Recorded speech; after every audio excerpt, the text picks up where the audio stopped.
I know we kind of talked about wanting to talk about reloading miss. You know, a lot of people have reached out to, I guess, both of us after, especially after we did a couple of the other episodes of like shooting miss. You know, what really, you know, what what issues there are, right? So we're going to try and go through that. First off, I want to start off. Of course, we couldn't be doing this, you know, behind the scenes with producing, editing, putting stuff out there.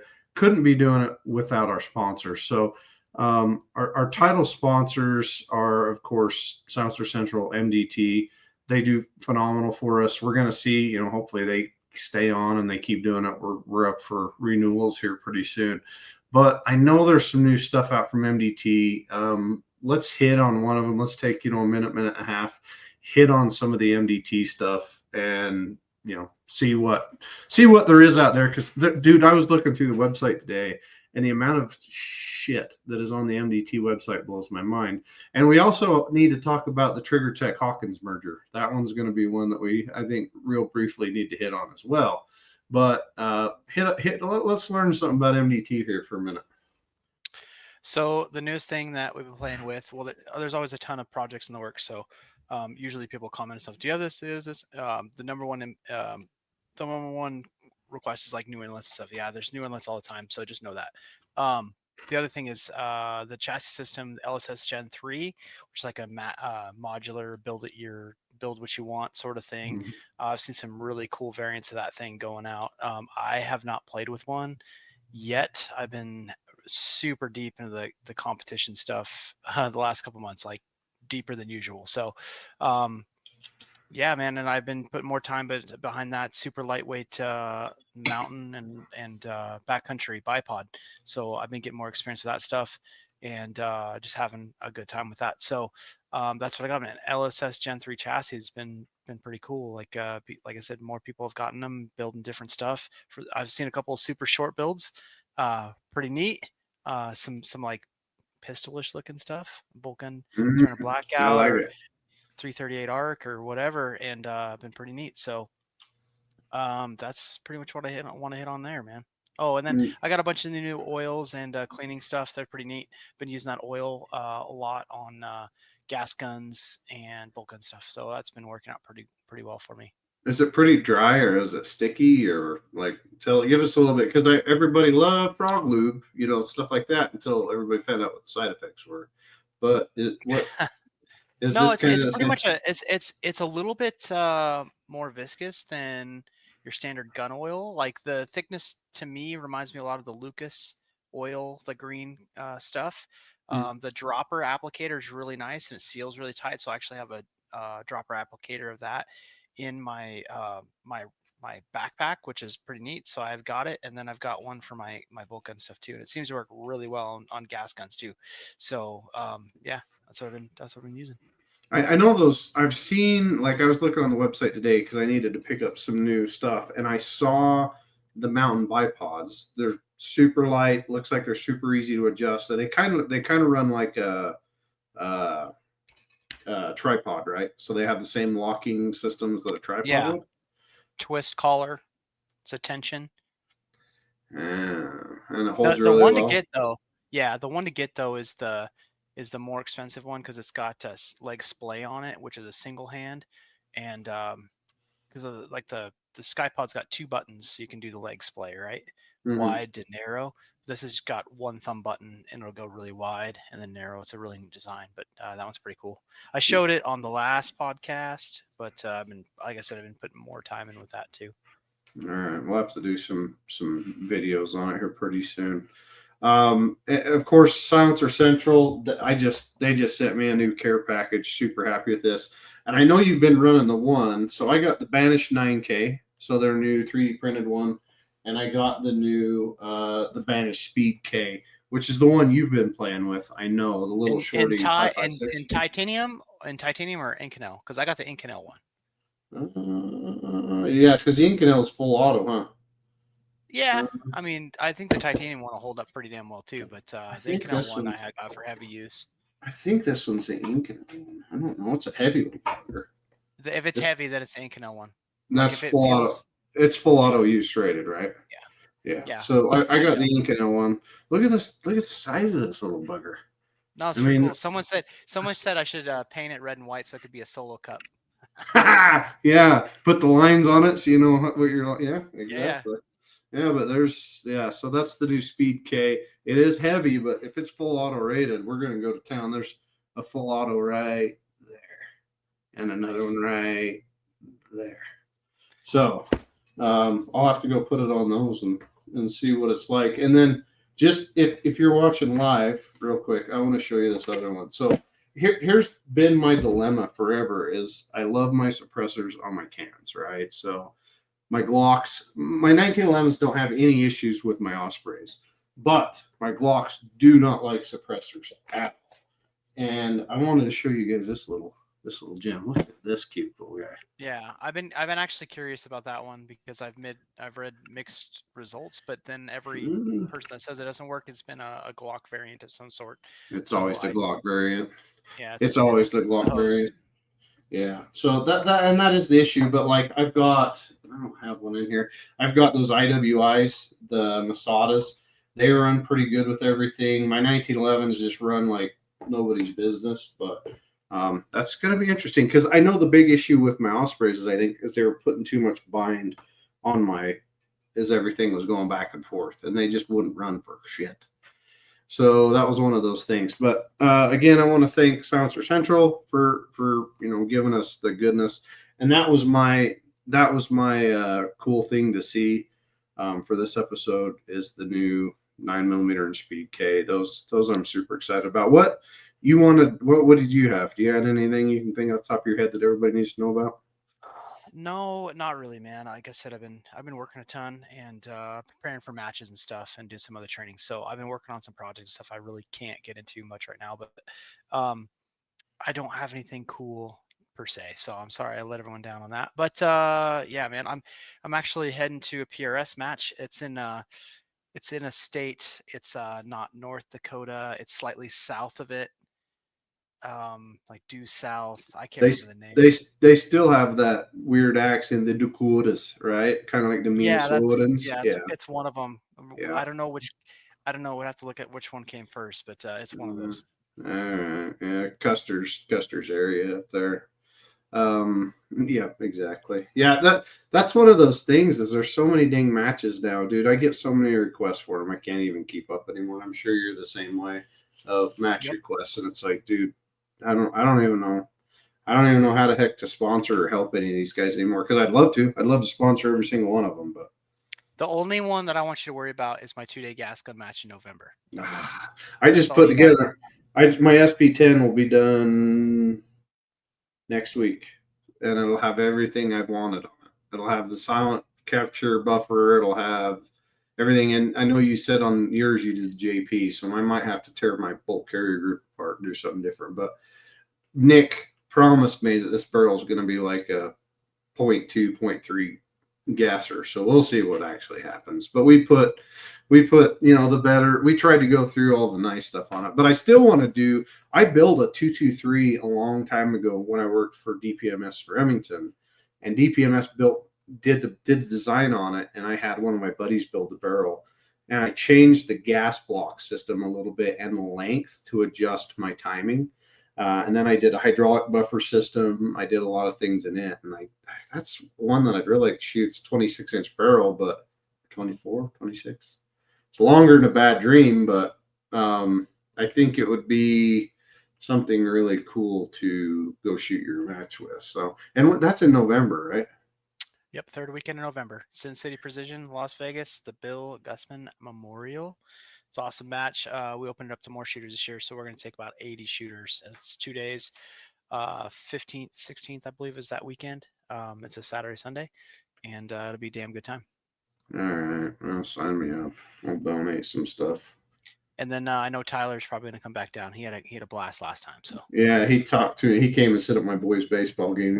You gonna go shoot with me? And I says that would require me doing loading and stuff. So I got to find some good ammo that would go shoot that I don't have to hand load. Hey, speaking of that, we want to hit the hand load section today. yeah, I've got like this list. I can't read it because like I write like I have palsy, but No offense to anybody. Actually, I that's ballsy. But got, yeah, yeah. Yours is bad. You'd be horrible at the shop because we try to read each other's handwriting, and none of us I, can read I, shit. I tell people I'll decipher it for them. Like it's pretty bad, man. Like doctors write better than me. So Yeah. yeah, so I talked about this earlier. We got a ton of good feedback on the reloading stuff that we've covered so far, and the one thing that I get a lot is like the reloading MythBusters stuff. Like, do I have to Mm-hmm. do this? Someone told me, do I have to do this? So I reached out to a bunch of people, and I had some that I want to cover too. I got a list of things, and I've got more incoming right now in my text of like things that we should hit on. So, and this is all reloading. I didn't want to go too far down the actual path of shooting, but what happens prior to that? Um, Mm-hmm. the first thing I want to hit on is cleaning primer pockets. Mm. Okay. So Okay. I'll tell you my stance on this. Okay. I don't touch them. I throw the brass straight into the tumbler, the dry tumbler, and I tumble it overnight. And I size and punch the primers, and then I just put new primers in them when they're ready. I don't touch them. My stance on this is I there's nothing wrong with them. The people get wrapped around the wheels on the carbon. I don't care. I just throw it in there, and then it's going to get burned or pushed out anyway. And there's never so I want you to think about this. If you're against me on this one, every time that you do this, is there twice as much carbon as the previous time? No, it's the same amount. So really, to me, it's a moot point. And every time you touch a primer pocket, you're going to do some sort of damage to it. Whether you're shaving stuff or whether uniforming tool or whatever, I just leave it alone because the first thing that goes on my brass is primer pockets. So I try not to interfere with that. I've never had any bad results from it. Everything I've ever done has been manageable. So if the rifle's happy and shooting well, it's shooting well, and I've never had to worry about primer pockets. What do you think? Well, so I've got to agree and disagree at the same time. Now, I will agree that when you go try to uniform it, especially when it's like Alpha Brass, Peterson Brass, that stuff's been so good.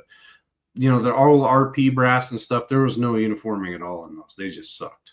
So we did uniform them a little bit when I was at Barnes, but here's the thing: like if you think about, and Remington 700s were really bad for this, is the ignition system. So the way that if your firing pin drug across the sear or anything and it hit that firing pin just a little bit different, you would see variations and stuff.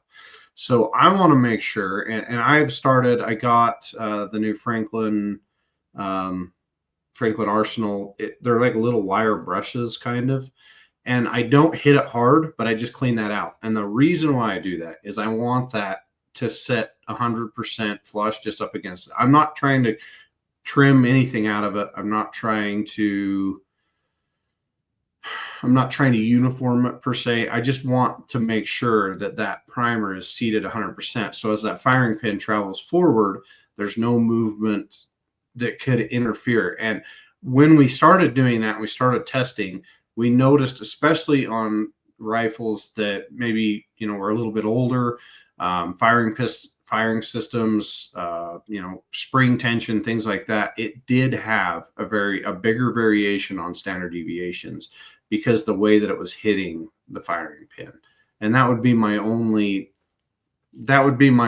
argument to that. So there was data showing that as long as your firing pin is seated correctly, you had lower SDs.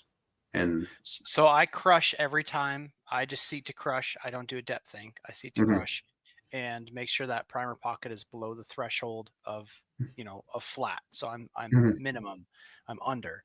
And I don't have a problem. But I think what a lot of people chase here is knocking out that carbon and making sure that everything is clean and bright and shiny, which I personally don't care about. yeah. I'm not going to worry about that. But depending on I how don't you think I don't decap, think I don't think for the time it makes sense. but depending on how you decap and how get rid of it, your biggest thing, 100%, your biggest thing is to making sure your flash hole's clean. I mean, that's it. As long as your flash hole's clean, you should be fine. Shouldn't be any issues. But our Well, biggest, the decapping pin pops it right out, so yeah, that's exactly. clears the So way. as long as it's clean, but I see a lot of guys, and here's why I bring that up. I see a lot of guys and gals use a lot of lube, and then it creates like a mush down in there. And then when they try to fire, they run into some issues. So a lot of it depends on the lube you're using and some of that. And I want to hit on that here in a minute. But I think maybe what we need to start doing is starting at the beginning of reloading and working through every step going through, and then we don't miss anything. And I know you've got your list. So what I'd like I to got do a is, list. so we talked about primers, right?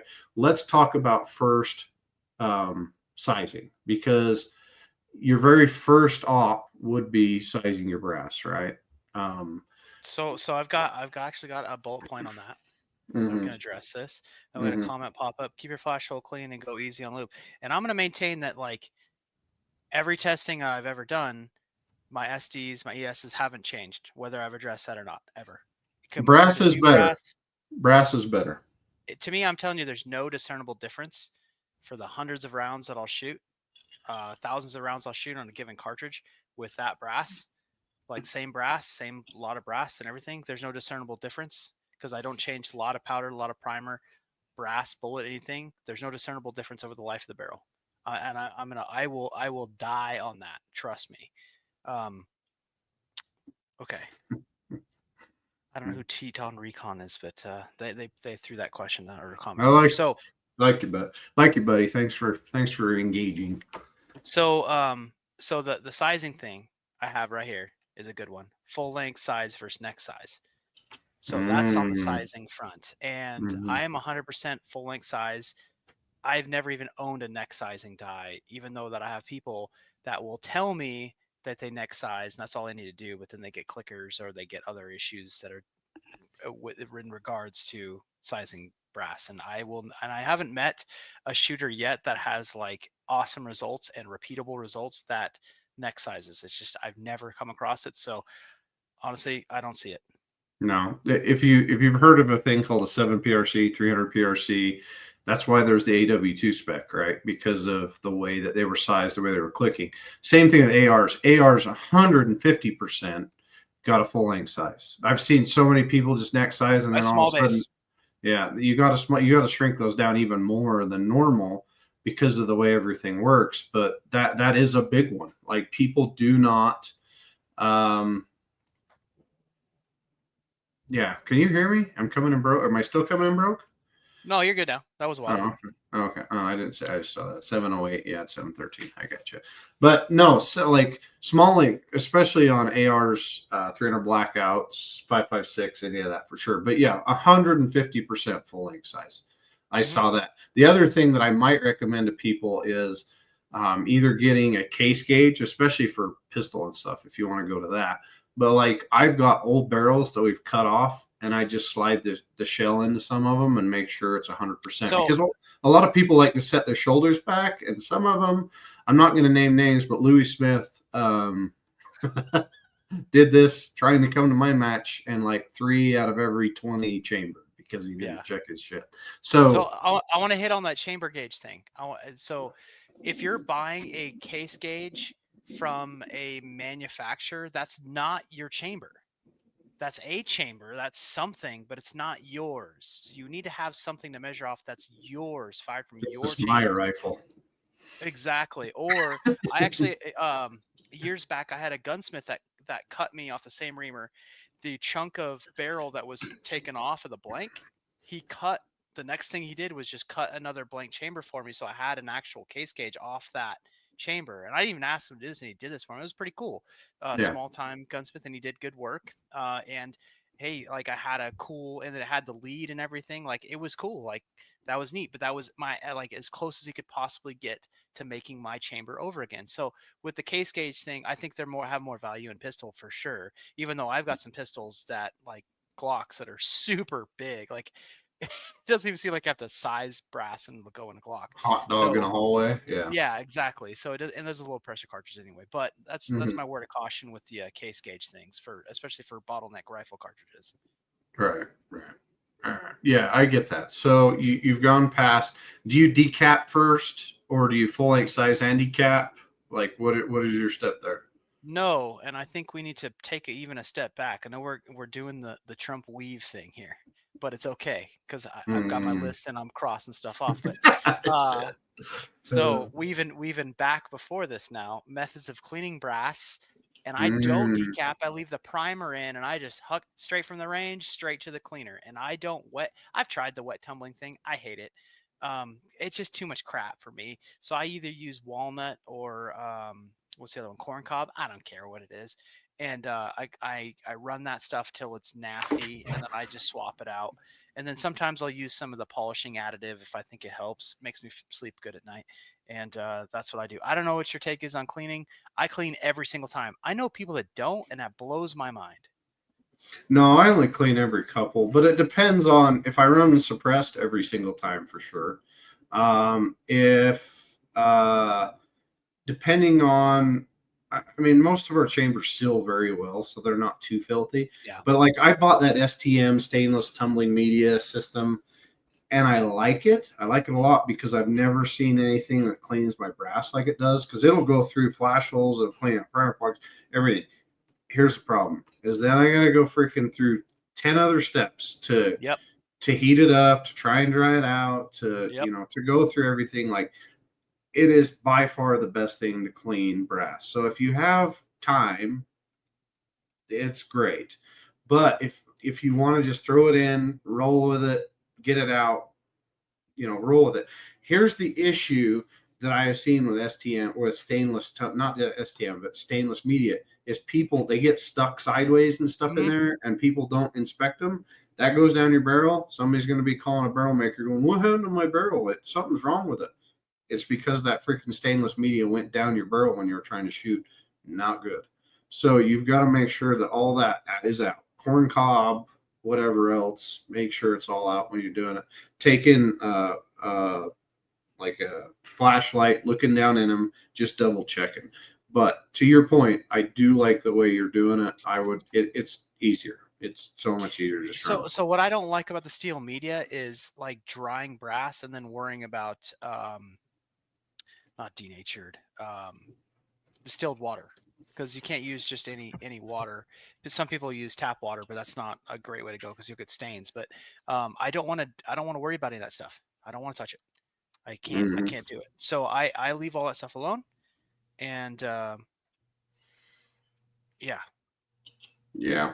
Yeah. STS Adams says you guys are making me want to pull my old press and mount it to the bench. I think the last cartridge I loaded is 7mm Mauser or 250. Those are cool old cartridges. That's sweet 250 stuff. Savage, 250 Savage is actually kind of legit. Yeah, that was a cool freaking cartridge. But yeah, I mean, that's me. I've taken a long time off of reloading because I'm tired of it. But it kind of almost wants me to go back over there to the bench. But yeah, so cleaning, I think we hit that really well. Like I said, if you've got time. So we've done sizing, cleaning. Do you want to go through annealing? So, I do. I Oh do. shit, he's So got a list. I do have a list. He's got a list. So with cleaning and sizing comes the crap that gets stuck in dies. If you've ever sized brass and had the lines on your brass like scratch marks, just because you got to build up a crap in there, easy fix for that is buy a flex hone, like a very high count polishing flex hone. Rem oil on it, run it with a drill, and clean it out. The die is super hard anyway, so you're not going to damage the die. So the flex hone proper like 308 or whatever, if you're using a 308 chamber, and run through and it'll clean all that crap out, clean it out, brake parts cleaner, done. You've saved your die. So that's what I do to do that. But you Mhm. like if you run dirty brass through your dies, you're gonna have problems and it's gonna scratch the Yeah. brass and you're gonna get brass failure. So and then or you get stuck cases and no one wants to deal with that. No. Okay, so I think we've caught up to that. Annealing. I anneal every firing, but I have an Mhm. amp and an amp mate, and it just Mhm. runs. And yes, it's expensive, but I still, even before I had the amp mate, I annealed every firing, whether it was flame annealing or the amp induction. So I do it every time. There's people that say it doesn't matter. I'm going to do it just for the sake of uniformity. Do I think you have to? No, I don't think you have to have good results. But I stopped doing that years ago, like hoping. So I control every variable. That's my stance on it. You can get good annealing results from a flame annealer. You can Mhm. get perfect results from an induction annealer that does the analysis for you. Right. So, yeah, Yeah. that's where I'm at. Uh, I just want to give a shout out to my homeboy. Utah Airguns just joined. I want to say, hey, what's up? Hopefully he's still here. He might have taken off already because he's too busy. But we want to thank Utah Airguns. They're one of our sponsors. So just because he joined, I want to say hey to him. So Justin Jacobson, you're the man. I film mine with air and let it fly. You would. Do you keep your eyes open when you shoot? That's the question I have to ask everybody. People get all people get all offended when I'm like, they're like, my gun doesn't shoot. Well, did you shoot with your eyes open? Well, what is that supposed to mean? No, that's exactly what it means. Are you flinching or what are you doing? No, but so I have, what annealer do I have? It's the old school one that rolls your stuff and the Yeah, Neely's. Yeah. Yep, yep. And I only do it like maybe every 2 or 3 firings, depending on the case. So But those work pretty well as long as you run them off a big cylinder. You have the if you try to run them on the small cylinders, you get mixed results. And my advice with that is you do in large batches. That way, everything anneals the same. But if you try to do them in small chunks, you're going to get varied results, and the point of annealing is just kind of gone at that point. yeah, yeah, and you got to use, what's the stuff you put on it that you can't find? I'm running a blank right now. You talk about Templac. I see. I tried to use Templac when I started with that, and then I got in the habit of just turn the lights off, wait till it glows, and let it cool down. Not to the point of melting, and that's it. I couldn't use the Templac. I couldn't figure it out. I guess I'm not smart enough for Templac. Imagine that. But it does extend your brass life a Yeah, long 100%. time. It saves your reloading die. It's just one of those things that I think you need to do. Now, here's one thing that comes along with all that I had a customer walk in a couple weeks ago, mad as hell, couldn't get his stuff to shoot. His brass was getting weird, couldn't figure it out. Come to find out, you have to trim your brass after so many times. When you try to shove a piece of brass into a throat, stuff happens and weird stuff happens. Yep. So you've got to make sure that you're trimming your brass every so many. I think our standard was every 4 firings we do a good trim back to minimum, and it would grow enough from minimum back to maximum after 4 or 5 firings, depending on how you're doing your stuff. But it's one of those things, like, you've got to be making sure you're going through the little steps, the things you don't think about, and the trimming is a huge one. I know the Henderson trimmers, like the goat, it's the shiz that's out there. I have an old crow trimmer. So I used the Crow for years, but it just trims. Like Yeah, and I've then you got got to one go from chamfer and dipper. ARC, and then I have the Henderson powered, and that thing is just a huge time saver, and it does the 3-way cutting, trim, chamfer, blah blah blah, and it's done deal. Yeah, Done. yeah, yeah. And I don't know if we should hit on it, but the Hornady has the new one. I mean, that was a big deal I'm there. not touching that. Yeah, I'm not going there, but there is I'm not that one out touching there. But there are great options out there. I still have my other one. I sit out there sometimes with the old Crow one, but then I have to come in and run it on my chamfer and deburr tool, which Yeah. kind of sucks, but it is what it is. We're just trying to make sure that it's 100%. Another thing that I'm doing going back is, before I even load around or anything, I make sure, even if it's virgin brass, I bump a neck, and I think we kind of missed this point. Let's hit on that. Brand new brass. Go ahead. Yeah, so I bump my neck. I don't full length size my new brass because it should be good enough that it's going to do. We all know that once fired brass is more gooder, right?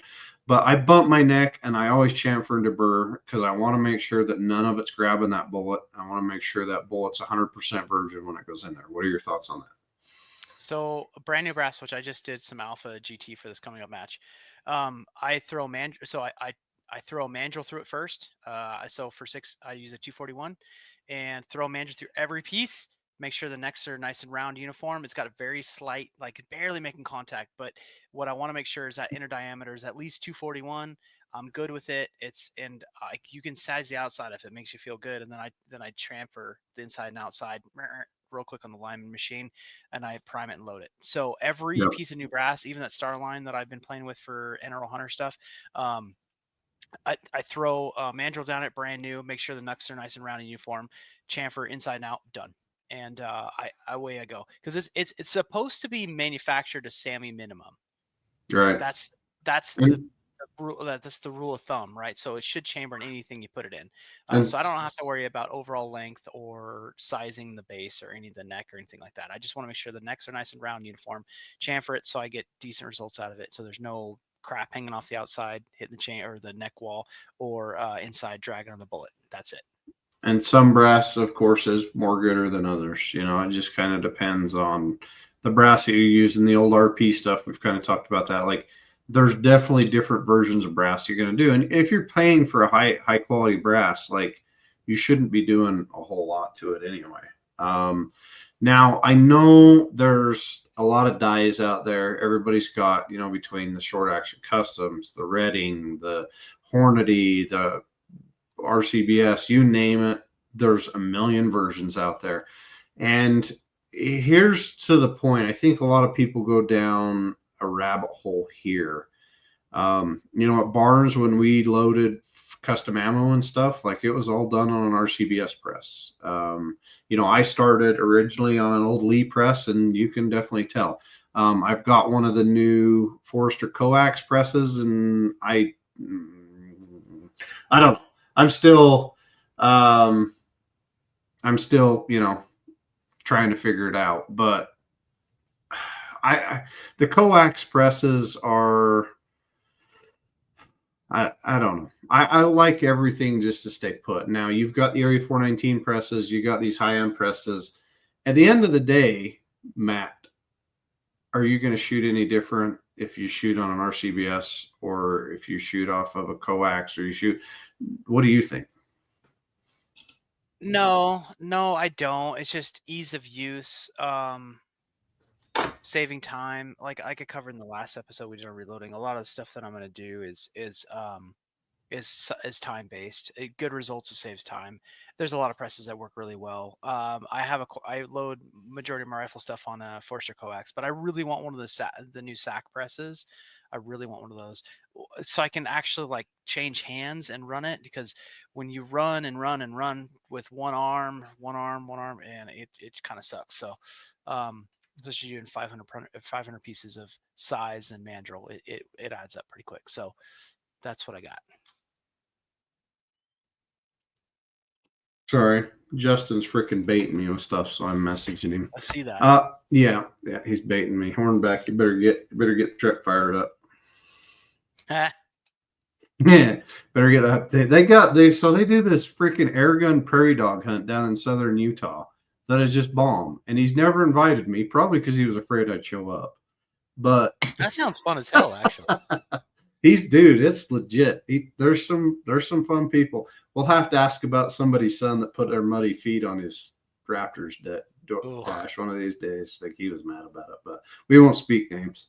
Um, but where were we? So we're going back to presses. I just run the RCBSs.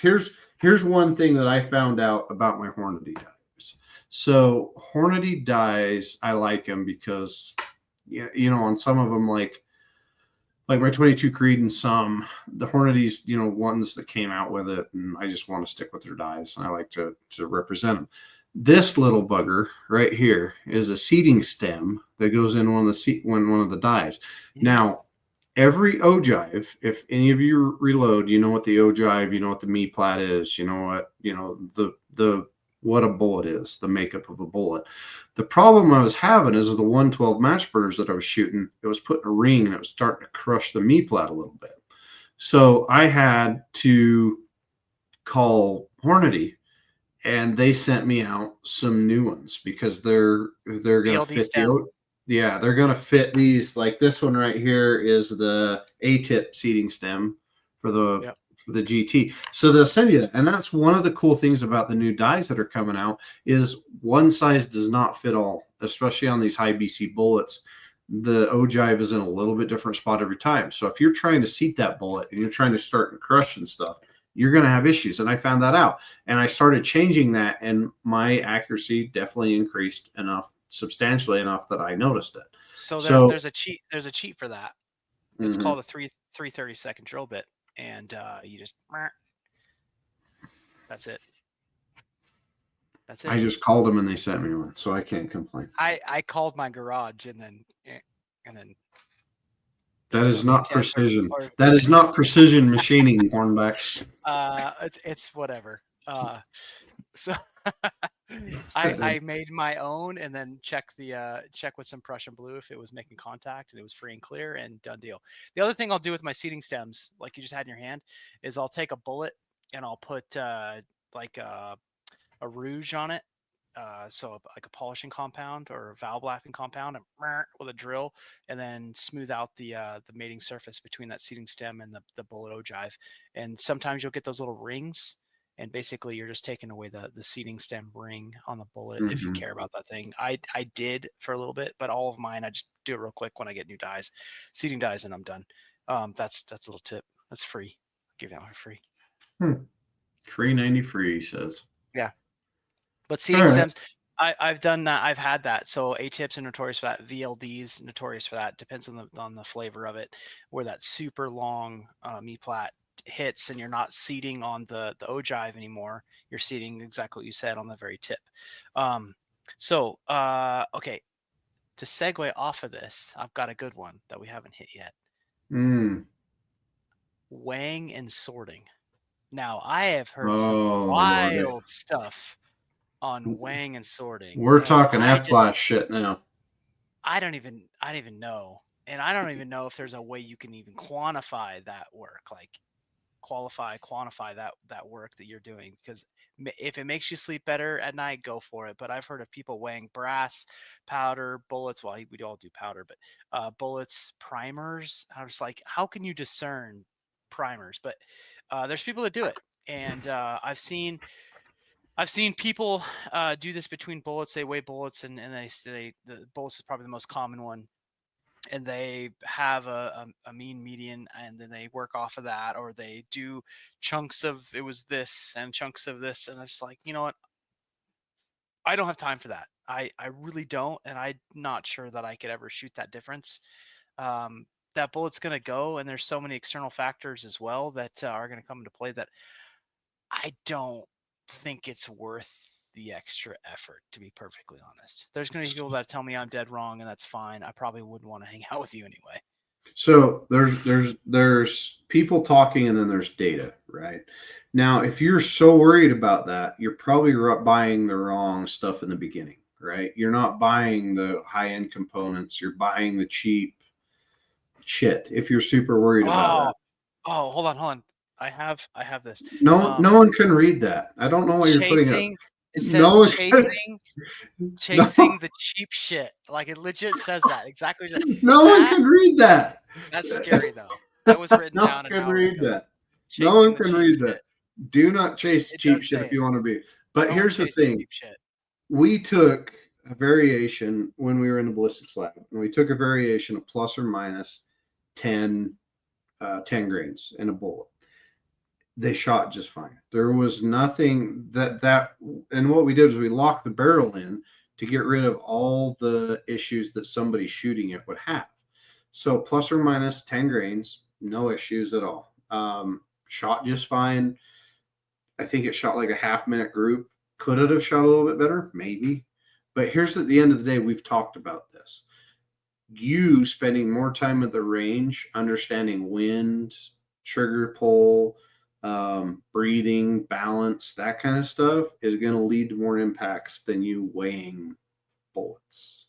Now, if you're buying cheap, like secondhand crap, maybe you want to weigh it, but I'll be honest, you're still probably not going to see the difference as you would if you're throwing powder wrong or you're not, you've got 5 different pieces of brass out of 5 different chambers. That one's a big one, like you've got to have some sort of consistency across the board. I've had that a few times where guys are like, dude, this brat or this load isn't shooting good in my other rifle. It's the exact same load as my other rifle. Well, they're 2 different rifles. They're probably 2 different chambers. They're cut by two different people. Like if you've got 2 300 PRCs, keep the brass in this 300 PRC and keep the brass in this 300 PRC. I mean, that's what you've got to do. You can't be mixing crap up. If you want consistency and precision, shoot good shit and don't mix stuff. I mean, that's all there is to it. It's simple. You if you want to I think spend so. more time if you want to spend more time in the reloading room, go ahead, but it's not going to do anything for you, in my opinion. Yeah, I mean, hey, maybe you're retired and your Corvette's already clean. You got time. So, um, yeah, then start weighing stuff. Okay, so I crossed out two things on my list. That's pretty good. Um, Two. You got a long two. list too. Yeah. Okay, so powder. I want to hit on this. It's not maybe it's not a myth. Maybe some people don't understand powder. This is exactly what this says. Powder, not new lots, but moisture, etc. Mm, So it's not the difference in the new lot, it's just a difference in moisture content. The chemical concoction, the formula of powders is they don't want to sell you something different. They want to make you the same thing every single time. mhm, So if a powder is burning faster, slower, it's usually due to moisture than really anything else. I hear that one. It's a new lot of powder. I'm like, I don't really care, man. It's gonna shoot. It's gonna shoot. Um, and I usually when I do low development, I'm in an area that it's going to be happy no matter what. Speed might change a little bit. I don't really care. I'm going to record it every chance I get. I don't doesn't matter to me. So yeah, powder stuff, and I don't change powders. I don't. I don't expect the same results. That's just not how that works. So, what you got on that? So I'll give you this. So when we had the U.S. Army PSR contract at Barnes, it had to be plus or minus 14 feet per second over 40,000 rounds. Like that's impressive to That's hold. narrow. Plus, That's very narrow. very narrow. So it all had to be held in a temperature controlled humidity chamber. The barrels did, and they could only come out for a certain amount of time before we had to put them back in there to reacclimate to make sure they were doing that. Because once they went in, the bullet seals it, and you don't have the issues.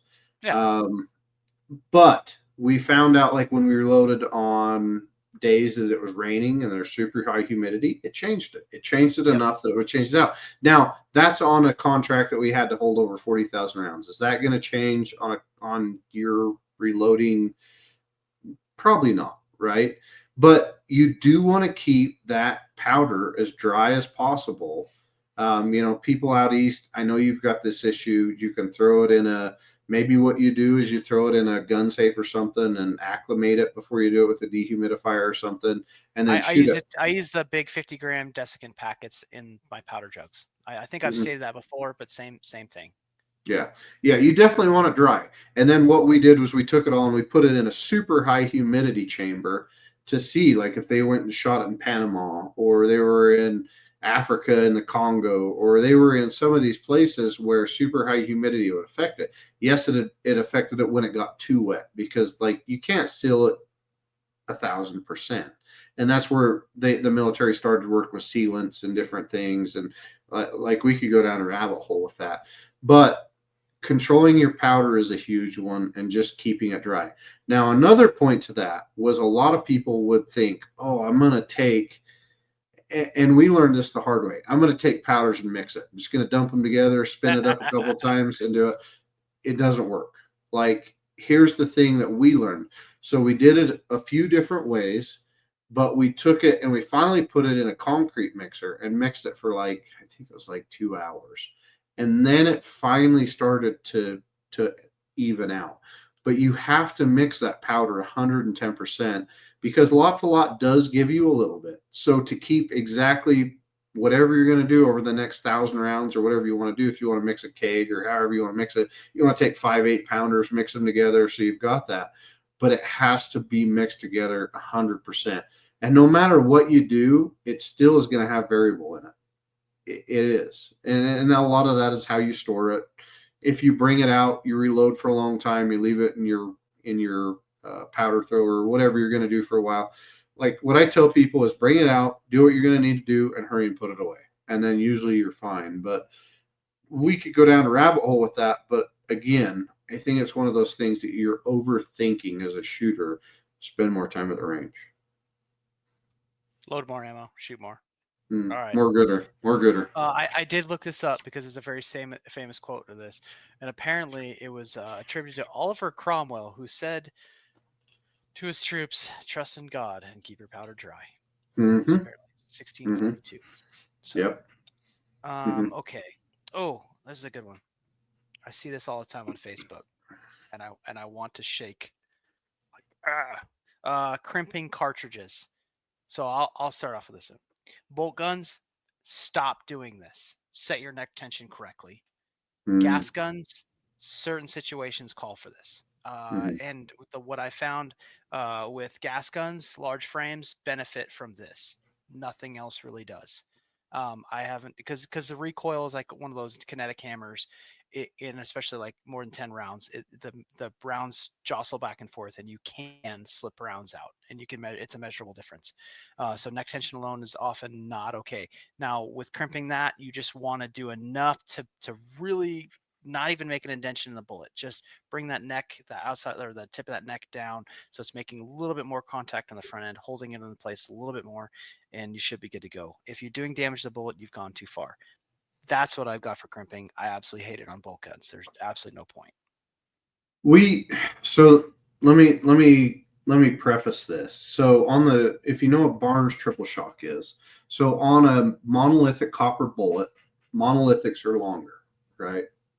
They have to be to get the same weight because lead is heavier. So what they did was they cut cannelers, what they call canneler grooves in them. Yeah, So the grooves. a lot of people in the high recoiling calibers, 375 H&H, 416 Rigby, that kind of stuff, you're going to want to crimp the shit out of it because that's what those cannelers will also do is they'll give you a crimp spot. Now, I think where we've got to separate that is in precision shooting, the stuff that we're talking about, PRS, NRL, you don't need to worry about it. You're just making sure that everything is good. And a lot of that is how you're sizing it, getting the correct neck tension and everything else. But if you're listening and you're a hunter, in some of those super high recoiling rifles, you're going to want to crimp, like no matter what, because you will see your bullet grow and expand, especially if it's in a magazine. Now, if it's like a double barrel, if it's a single barrel, you're not going to see that. If it's in a magazine, you will see a bullet either move in or move out because of how much they freaking recoil. So with quote unquote 3,000 of neck tension with my 300 PRC with 225s shooting in a 5-round magazine, there was no amount of shooting I could do in that 9.5 pound rifle to get those to move. So that's about my upper limit of recoil. And I didn't have an issue with that to where it would adjust overall length or length to the ogive one bit. So but I don't have anything bigger than that. I don't like shooting heavy recoiling guns. So I can't speak to anything bigger than that. Like you're saying, 375s and yada yada. I can't. I'm going to tell you a And not, secret. You get not my into cup of tea. Black Death, or you get into something where something's charging you. You want that some bitch to work Yeah, I because got a 10 mil. you got like you want it to work, and you don't want to try and oh shit, it won't chamber I'm because gonna empty a Glock 20 into something first. your underwear will be ruined, guaranteed, guaranteed. All right, All what's your right. next one? So we've got neck tension, we've got that powder throwers. Let's talk about that real quick. So that was actually something I wanted to hit on with this weighing. Oh man, I have talked and dealt with a few people that wanted to weigh and sort things, but they were using a hand dropper for powder, and I was like, "What are you doing?" So, or the Harrells or something. Oh, it's exactly like no, it's not. It's Harrells are absolutely not. badass. Harrells are badass, but they're more, in my opinion, they're freaking sweet for pistols. But I don't know if I I'd reload precision on it. No, I throw powder on two FX120Is with auto throwers, and it reads down to the kernel of powder, a 0.02 of a grain, and I think I'm doing my good justice to what I'm loading because I can at least control that to the Nat's ass minimum. They're calibrated to each other, and what I'm throwing is accurate, and I get good results off of it. So, powder throws I think is 100%, 100% important to this, and how. It's funny is RJ there. I sent him the link to this. I text him, so he's calling me out, but I definitely text him the information. So you should just like check your phone, I guess, other than Instagram Reels. Um, it's 100% dependent on like powder throws and being accurate. And some of the stuff out there, I'm gonna tell you right now, isn't accurate. You're not throwing what you think you're throwing, and I can prove it. Hold on. Yeah. So here's the thing. So I don't know if you can see behind me. So I've got two RCBS Charge Masters. I have my FX back here in the corner. My 2 Charge Masters will run a little bit faster than my FX because I'm trying to throw tighter. Here's the thing. So I did a thing a while back to where I shot. I did a load on the 2 RCBSs and I did a load on the FX. And this comes back to the Indian when you really get down to it. I did them both. They both shot great at 100 yards. I mean, my consistency was less than half MOA on both. I separated both my lots, did them completely same, charged them to the same thing. I threw straws. I did some changes to my RCBSs to my Charge Masters, which you can do if you look up YouTube. You can throw the McDonald's straws in them. You can do a few different things, which makes them freaking so much better and they throw better. But I didn't see a huge difference in changing between the two. When we were at Barnes, we had 30 Charge Masters. That's what we ran. And granted, I'm old as shit, so that was back before the FXs came into. But the Charge Masters will throw great. I mean, there's as long as you know how to program them and you can change it, and you can change programming on it if you YouTube it. But there's a lot of cool stuff that you can do with Charge Masters. Now, a lot of people can't afford the FX. Love my FX, one of my favorite things in the world. But, I've got the new IntelliDropper. I've got a couple of new ones that I've been testing. I still go back to the Charge Master just for ease of use if that's what you can afford and you can save up for it. Because when I originally started, I bought the cool little Lee set. You had the powder dropper, you had everything, and they work great for pistols. I won't complain at all for pistols if I'm just trying to shoot a piece of steel at 10 yards, 20 yards, whatever it is.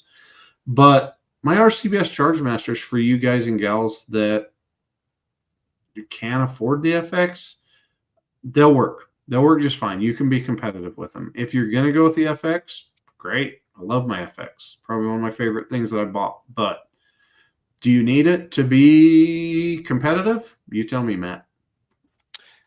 Yes. And here's what I'll tell you. If fucking lie to me. I can, Don't I'm not lying. you I lie. had 2 of them. I had 2 of them, and once I got an FX and I compared both of them to an actual lab balance and was able to weigh charges that it said it was and it was calibrated to, it wasn't close and it wouldn't hold both of them. And they were both throwing different things. So I was using 2 of them. I was actually throwing 2 different amounts.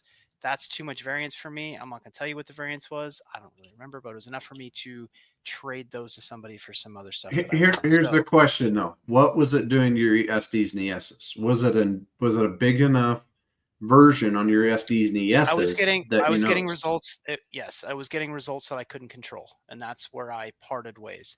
I didn't want to believe that, but I will tell you right now that it was worth the investment, and in time too, because they have throw problems like crazy. You have to do the straw mod, which gets close, but you couldn't. They're just not sensitive enough to stay. Especially some cartridges have a narrow window where they're happy, especially with powder charges, and back then I need all the help I can get with this stuff, that it was more advantageous to go the FX 120i route with auto thrower or with Ingenuity that's come out or whatever else, to do that, to get the repeatable results that I wanted, especially for competitive. Now, if you're the recreational shooter that's looking for an inch or better, hey, more power to you. Throw it all, throw the powder, stay in a window and be happy. Right now is inaccurate. But yep. You're not throwing what you think you're throwing. And I'm getting feedback. Yeah, I turned it off. Sorry. I was adjusting it on my phone. But I don't know. We can go down. What I would really like to see is, and when we did tests at Barnes, I keep bringing this up because I tested all this shit. And granted, I didn't test the FXs because we didn't have the FXs. But I took a lot of different variables and I went into the tunnel and I strapped it into a freaking giant recoiling rest with a freaking 1.25" barrel. And it took all the variation of me out of it. And I shot.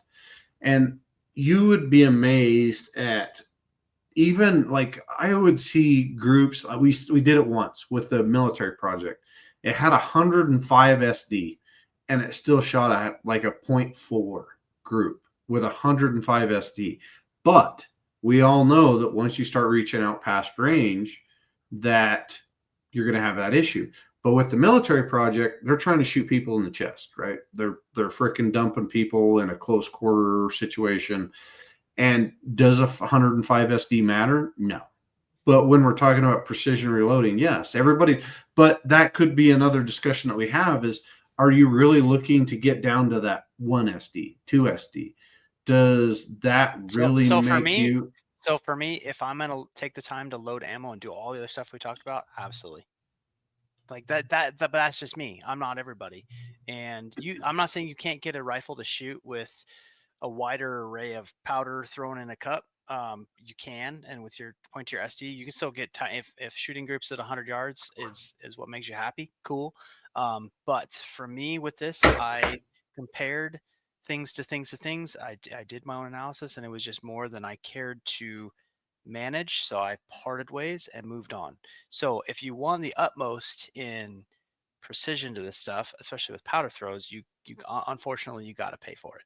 And with RCBS, I'm not saying they do a bad job. The Match Master actually is a pretty accurate scale, but even it has a threshold too. But if you read the manual with the green RCBS throwers and some of the other ones, Frankfurt and yada yada yada, their error threshold is not as narrow as you hope it would be. So that means that what you think you're throwing and what you allow that cup to be with how many kernels are in it may be different from what it's actually weighed against. And then you come to the issue of calibrating it and making sure that they're calibrated correctly, and it's repeatable. So that's, like I said, man, I have spent a lot of time, even in the last week, behind powder throwers, and that's one place that I don't want to be wrong. So that's where I'm at. I'm tracking with you. Somebody asked me, Peg Taylor 1776, do you guys think annealing brass, and we kind of went over this a little bit ago, but do you think annealing brass is overrated or underrated? No, 100% gotta have it. Like, but you don't want to do it every single time. I think there's I do it every single time. Well, you're gay though. Like, seriously. I'll do it every 3. Like, I want to make sure that I don't have the time to sit there and make sure I'm doing it, but minimum 3 or 4, or max 3 or 4. I wouldn't go any other. I can't keep track of that. I can't. So I shoot that much that I can't keep track of that. So I just do it every time it comes out of the tumbler, it's going in the annealer, and that way I can repeat it. And I can't keep track of 3 and 4. I can't sort things in that way. It's either ready to load brass or just shot brass. Like I have 2 modes. I can't keep track of fire. Mine's all in. I'd show you underneath my bench over here. Mine's all in 5-gallon baggies. So as soon as it comes out, I know, hey, that's 1 fired brass, that's 2 fired brass, that's 3 fired brass, and I keep that all together to try and do it. Now, me and Matt are a little bit different, but I have. So to answer your question, I guess let's go this way. I would never go over 3 or 4 before I would anneal, but I would anneal because, number one, it keeps your brass malleable. You're not cracking it. You're not stressing it. When you're sizing it, it gives you better, and you're still trimming it, right? But no matter what, yes, annealing is something that I think 100% you've got to do. The biggest thing, and we kind of hit on this earlier, probably before you were listening, is how you anneal and making sure that you're annealing correctly. You're not annealing too much, or you're not annealing not enough. Like, there's a happy medium, and you've got to take care of your brass. Happy brass, happy shooting, right? That type of thing, right? And I'm going to do it every time. 1, I can't keep track of it. 2, and I want the most consistent results I possibly can get. That's what I'm after. And the only way I can help control this stuff is doing the same thing every single time. So, but I 100% think it's necessary.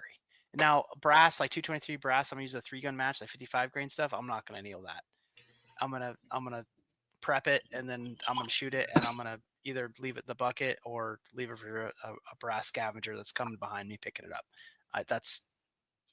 There's some stuff that I want to anneal, and 223 for stuff like matches like that. I'm not gonna anneal that stuff, but the long gun stuff, definitely, it's gonna get annealed.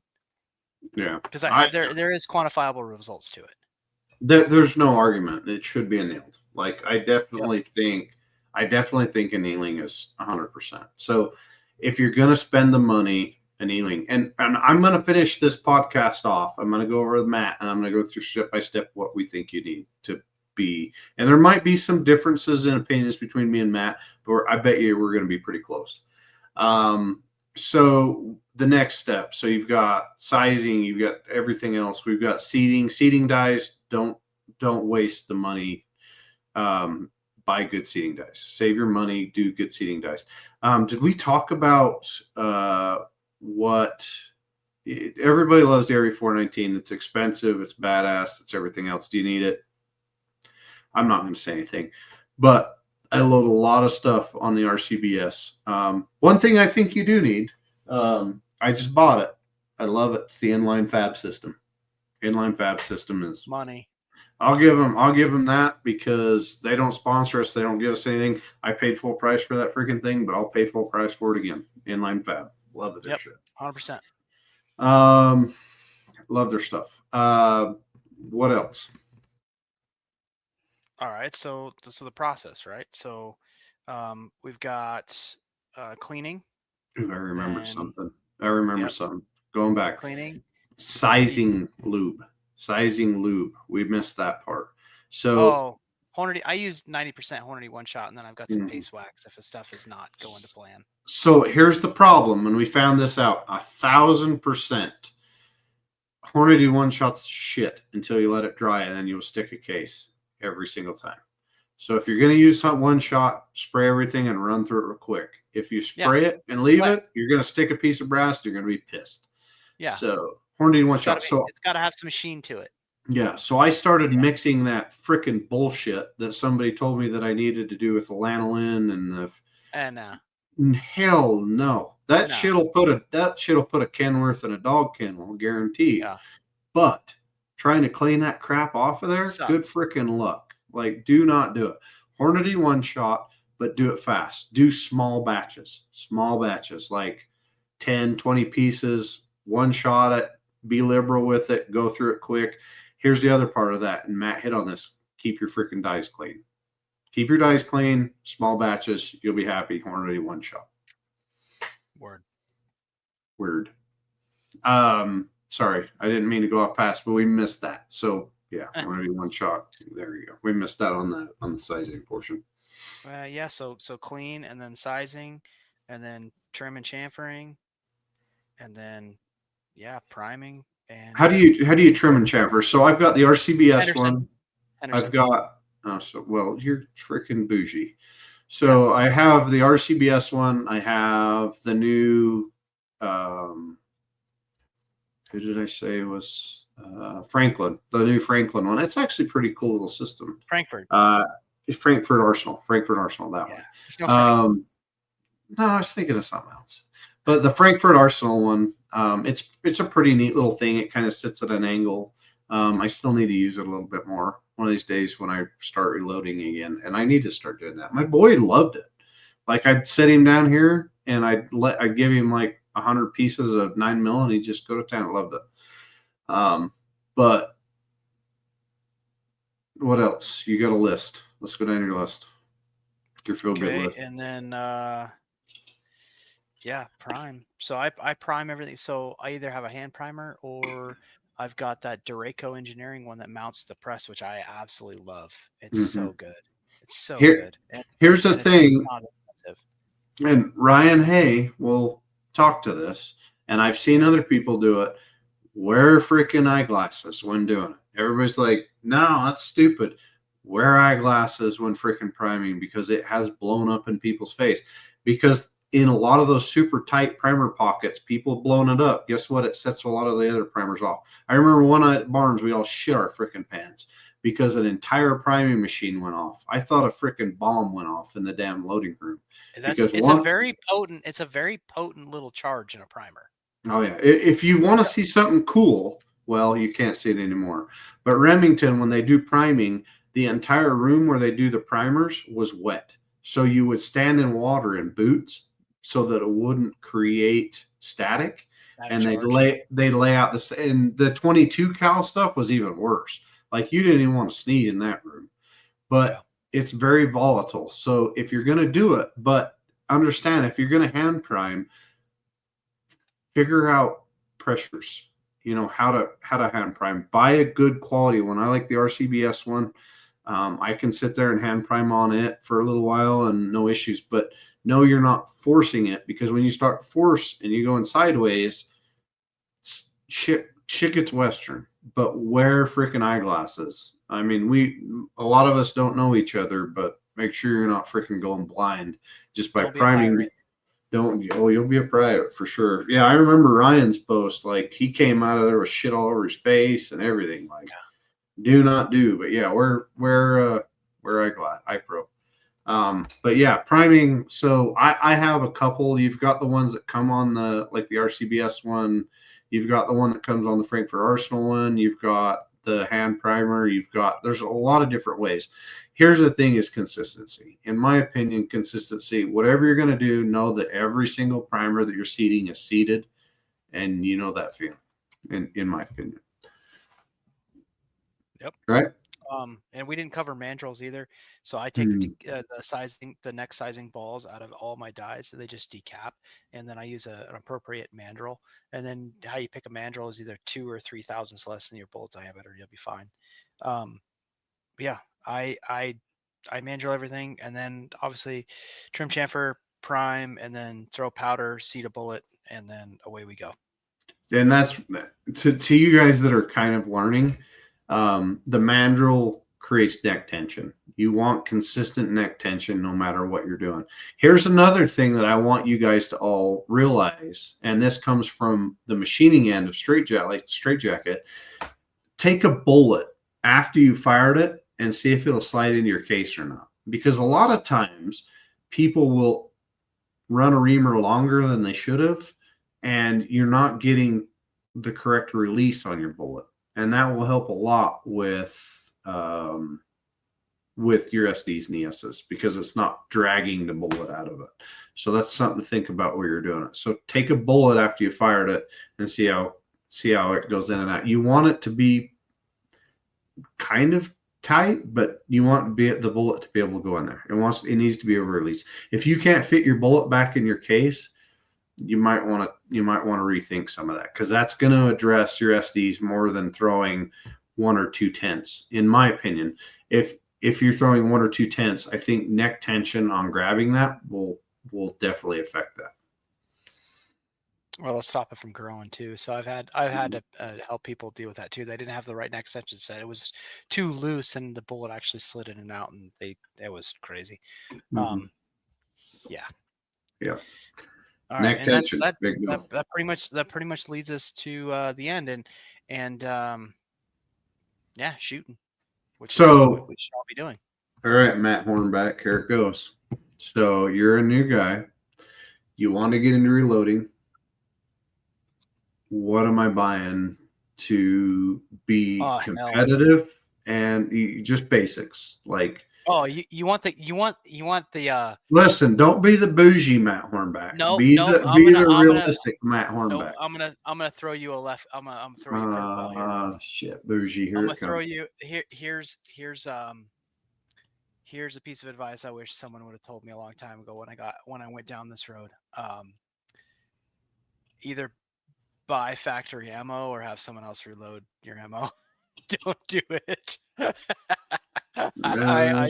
And people go look at me like I'm crazy, and you know what? There's so much good ammo out there, either boutique reloaders, small companies, or just factory stuff that actually, if I looked back at it, all the money and time that I've spent, I could have been just the best and most fun I had was a whole year of shooting nothing but factory 6.5 Creedmoor ammo, and man, that rifle shot awesome. I had great results, and that's my advice, like straight up. And if people want to go down to reloading, like there's no right way. There's no 100% right way to do it. Some of the stuff is still a little bit of speculation and just best practices, but you honestly can't really go wrong with factory ammo. Something that shoots well to your rifle, keep buying it and go shoot. Wear out barrels. Worry about barrels more than ammo. That's I know we covered this at great length for a couple hours on 2 different shows, but man, if I had a choice to do it all again, save the time and money, it would definitely be just shooting factory ammo. Yeah, factory ammo's come a long ways, man. It used to shoot. You used to be able to get minute and a half, 2 minute, and people be happy. You know the old pie plate bullshit. If I can if I can hit a pie plate at 100 yards, I'll be freaking set. Yes. Yeah, that's no shit, homeboy.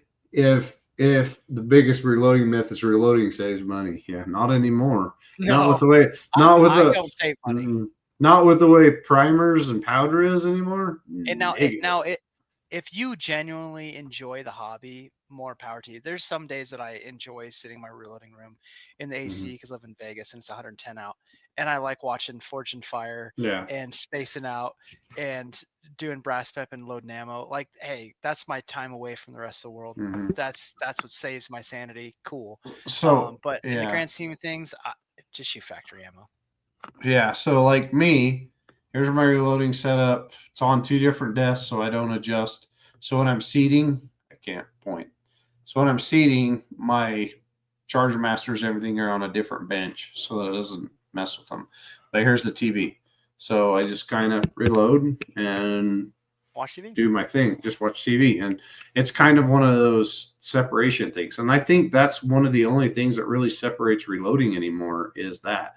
Now, Yeah. people have, it's like me right now. I have every night I've got pretty much baseball. I've got work. I've got, what the old lady needs tending to. Like everything is going on. Like reloading is becoming harder and harder the busier we get. Factory ammo is great. Hornady's phenomenal. Federal's usually phenomenal.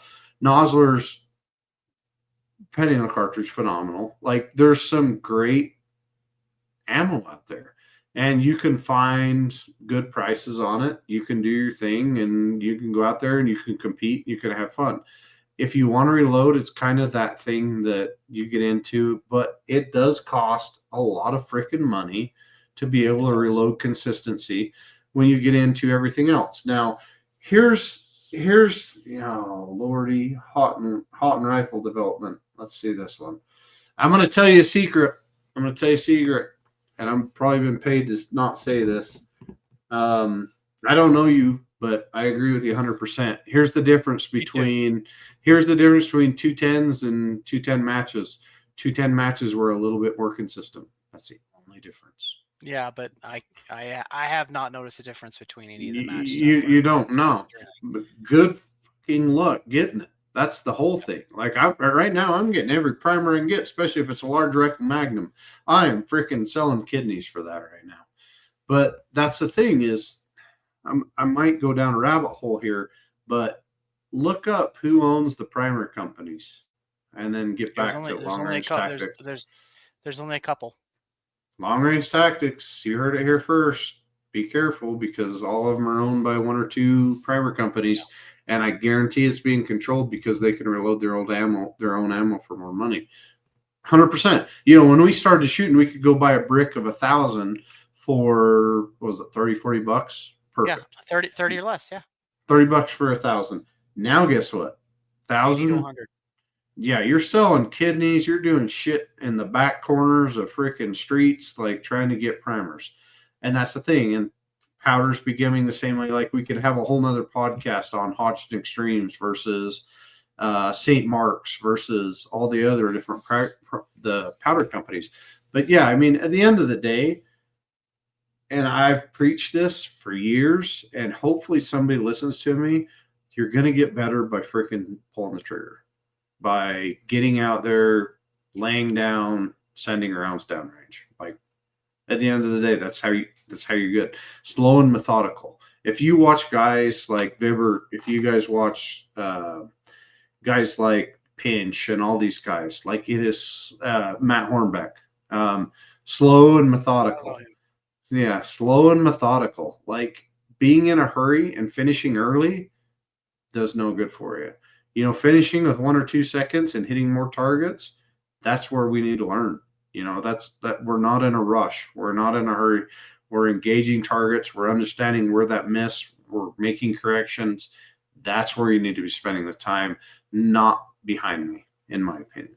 And you can change me there, but You'll get to a point though, if you're competing a lot, where you will start out shooting and noticing things that aren't right and out shooting ammo Like it will happen, and Hmm. you will damn sure know bullets are not going where you know they were supposed to go. So you will but it's that's a very very very high bar, and it takes tens and tens of thousands of rounds to get there, um, and your abilities have to be able to match or exceed whatever you're putting in the rifle. It is possible. There's tons of pros that do it, and they're not going to shoot any old random cartridge with any old random combination. So that's the flip side to it. So there is a point where you do need to make ammunition if you want to be that upper 1% of performers that are scraping by winning matches by points, 1 point or 2 points, or you're shooting bench rest where some of the stuff really matters. But I'm not speaking to those guys. I'm speaking to the guys that want to go out and have fun and enjoy it like I do. Um, because in the end of it, like this match I'm going to this weekend, right? I didn't win or lose it in the reloading room. I won or lost it because I made a bad decision or I couldn't keep up with a wind change or something to that effect. So that's where I'm at. Yeah. Yeah. I think the big thing is there's only a very select few people that are in that top echelon of shooting. And there's been more and more, since I started, we knew that very top select few guys. And there's more guys that are coming in and smoking people and everything else. But most of our listeners, most of the people that are going to take this to heart are the guys that don't have a lot of time, but they want to go out there and they want to shoot, they want to compete, they want to go show their buddies how good they shoot. Here's the thing: invest more in the optic and the rifle to make sure you're doing it. A lot of people spend a lot of money on the rifle and not the optic, which is wrong. You've got to have, if not more into the optic than the rifle, then you've got to go to the right person to build you said rifle, everything else. And then making sure at the end of the day that your shit is correct. Can I read wind? Can I adjust? Hey, did I hit top right? Did I hit low left? Where did I hit and make that correction? That's a big thing that it took me a long time. And I know Matt's probably the same way of like understanding like trace impacts, things like that, of taking the time to go out there and just spend time shooting. But you're going to spend more time shooting than you will reloading, in my opinion. But if I were to start today and reload, and it was the basic, and I didn't have a whole lot of money to do it, but I wanted to reload and I wanted to learn it because it was interesting. I do the RCBS Charge Master. I do the RCBS Rock Chucker. Love that press. I'd go with a decent set of Redding, RCBS, Hornady dies, making sure that my seating stem's right, making sure my stuff's right, and spending the time understanding what I'm trying to do to get there. Now, can you grow with that? Yes, 100%. But and Matt might disagree with me. I don't know, but I want to make sure that um, it's basic. Not everybody has the same amount of money to spend on this. I get it. Not everybody has $10,000 to spend on a precision rifle. Not everybody has I've gotten to the $5,000 to spend on I've gotten to the point in my life. I'm 38 now, which is tough to say. You're Um, catching up to me. You're catching up. where my time is more valuable than pretty much everything, and I'm not going to chase my tail. So my advice is, yeah, you can go that route, and you can get away, and it'll probably do you just fine. But for me, if I'm going to spend the time to do something, I'm going to do it the very best I can. So I'm going to spend the money that it's going to take to get me the very best results because my time is worth that investment. And I know it's a hard way to look at it. Um, but if you value your time and you're a busy person, like a lot of us are, jobs, some of you have families, kids, extended families, and stuff like that, or three businesses like Cole's got. Um, I'm not going to waste my time with things that are either going to let me down or chase my tail. So I'm going to go that route of doing it correctly the first time because I've spent 10 plus years now, figuring out what works and helping people skip that first 8 years pretty much and get to the end result, help them get to their end result. And a lot of times that's kind of gear dependent. So I'm not saying you can't get to results, but I just know the path that I've gone down. I wish I had a me a lot of times for a lot of things. And unfortunately, in this realm, I always tell people at matches and in classes these two things. No one said it's cheap, and no one says it's easy. If anybody told you one of those two things or both those things, they don't know what they're talking about. Their experience is all hell. Stay away from that person. So it's not cheap, it's not easy, and unfortunately, both those things cost money. So that's my parting thought. Yeah. And we've always said it, buy once, cry once. But you've got to understand, and I guess to Matt's point, like I understand where I'm going. Do I want to compete with the highest echelon of people? Or do I want to just be accurate and I want to be precise? You've got to ask yourself a lot of questions going into this. But at the end of the day, yes, buy once, cry once. Like if you want the best, buy the best. Do you need it to be the absolute best? That's on you. That depends on how good of a shooter you are, right? But I bet you a lot of times, and I've said this before in podcasts, if I gave the top 5% of shooters factory ammo and a factory gun, they could still probably place in the same position because they know how to do it. They know how to get there. They know how to do it. Are you in agreement there, Matt? Not anymore. If those numbers of people are competing against each other, the one that finds the finite advantage will always come out on top because But they're so going to be in similar. this. They're going to be in the. They're still going to be in the same top 5 or 10% though. Yeah, but against each other, there always has to be one winner, and that one Yeah. winner will find a way to edge out in some way. And I see it every match. And now there's cartridge shifting and everything that's going on, which is a whole another rabbit hole to get down. We don't have time for. But I'm not going to disagree with you, but I'm going to say like, yeah, it has a roof, it has a glass ceiling. So can you get good results? Yes, but the pinnacle of results, no. Yeah. Definitely not. Okay. All right. Well, something to think about. There's a lot to mill around in your brain. If you have questions, of course, we're always available on social media and everything else. Um, like there's so much to go down. There's so much to go through, and I know it's overwhelming. So ask questions. Um, Born Primitive, one of our other great sponsors. Here's another one. And Matt, I got an email the other day about hold up displays. They said this freaking POS Matt guy. I've got a system for him, but he won't respond. Like there's a blank black wall behind you, like that could have a hold up display on it. Like, so go check out hold up displays. I have mine. It's out in the garage. I've got to readjust everything you see behind me if you're watching. But holdupdisplays.com. I've been looking for a long time. Holdupdisplays.com. They're great guys. But to finish off, hot rifle development, like I need to look up your stuff because I'm horrible at following people anymore because I'm so damn busy. But let me look up your stuff. But last myth, you need to match your powder to your barrel length, meaning if you're shooting a shorter barrel, you should shoot a quicker burning powder. I've not experienced that in my testing. Interesting. Burn rate, powder burn rate is a thing. Hodgson Extremes, some of the fast powders, you put pistol powder in the freaking big Magnum cartridge, shit's gonna get Western. Trust me, found it, done that. It's not. I'm not going to agree with barrel length per se. That might come into it, but you have to find the combination that works. Lighter bullets now may require a different burn rate to make them happy, but really you have to match the bullet to the barrel to the powder. So I can't say yes or no. I think that's too complex. There's another company that I know of, and I'm not going to mention who it is.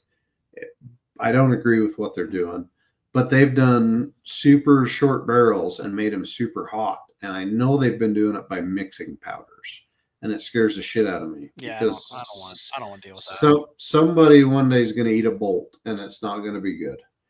But that's a sketchy thing. When you go short powders and you still try to maintain velocity, it's scary. When you add a suppressor, yes, it helps a little bit, but I mean, we can go through a whole thing with that. But I don't dare go down that path because too much stuff gets out You of should be hand doing with that shit at home anyway. No, don't mix powders. Like that's dangerous as hell. Like even if you're that's the thing is there's I've had to I've had to go in front of juries and talk about um powder mixtures and like companies that we worked with that accidentally blew up rifles by mixing stuff and stuff. Like it's not worth it. It is not worth it at all. So don't even think about it. But there are some cool powders out there that make short barrels legitimate, and there's cool cartridges out there that are super efficient. But that's just something you need to Google. But I appreciate y'all for listening, and until next time. But if you've got something you want us to cover, make sure that you send a message to us, DM us. Please, please, please leave a feedback. Depending on whatever podcast you're listening, it helps us out a ton. Leave that kind of stuff. We're great. But if there's something you want us to cover on a future podcast, let us know. We're happy to do this. And thanks for joining us. Until next time.